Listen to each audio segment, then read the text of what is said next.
I wouldn't want to be anywhere near that. Yeah, I wouldn't either. Especially for an hour and a half. When you're scarred by some kind of trauma like that, it's very easy to become, manipulated by somebody and very difficult to get out of it because, she thought she was going to be in poverty and he goes and offers her a job starting at 75 grand a year, and then she feels, compliant. Or she could have been, with it the whole time and engaging in this willingly, and now is just coming back because he quit paying her. But on the same token, if he signed an NDA with her for $3 million and only paid her $1 million and didn't give her $2 million, I'd be pissed too. I'd be wanting the rest of my money because that's what he agreed to. She agreed to a lot of stuff.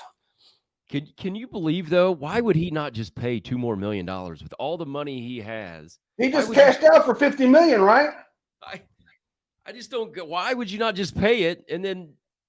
This probably never is happening right now. And it's questions like that make me think maybe we're not getting the whole story here. Maybe there's other things involved. I don't know. McMahon went on to explain that people are intimidated around him and they're afraid to touch him. McMahon added that he is an affectionate person who likes to hug and is starved for physical affection. McMahon then led Ms. Grant on tour of his condo before hugging her goodbye and again whispering, "Feels so good." Is that not creepy as hell?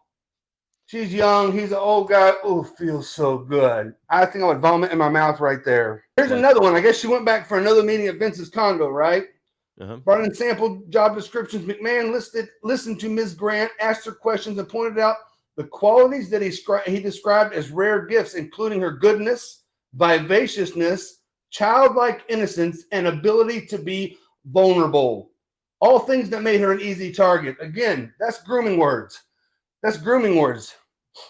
How old is she? Do you know? Was it ever in there? It might have been, but I didn't see it. I don't think I've seen an age anywhere that I've seen.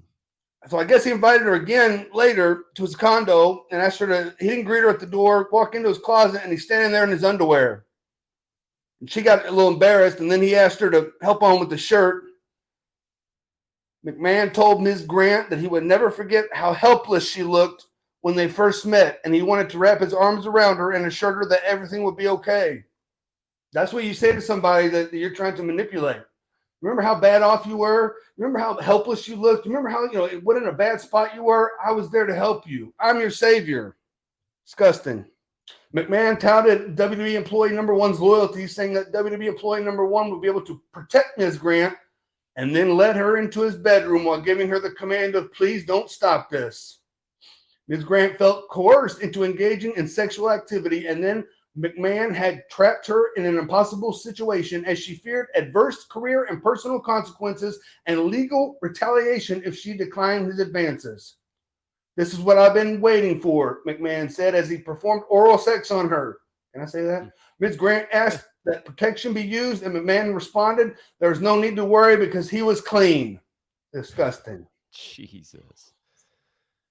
And yeah, I think that's true there. I mean, that's some bad shit there. And then I think the most salacious thing, McMahon and his friend, this talked about the threesome that she was coerced into. McMahon and his friend actively resumed the threesome, which lasted over an hour and a half while Miss Grant remained coerced in McMahon's filth. He apparently defecated on her head. But just like you said, that Cornette was talking about, I've never been involved in a threesome that I'm going to admit to, but if another guy, especially not with another guy, but if another guy all over the woman, I wouldn't want to be anywhere near that. Yeah, I wouldn't either. Especially for an hour and a half. And this is Eugene behind the scenes. Please subscribe, comment, like, and share these videos. Have a nice day.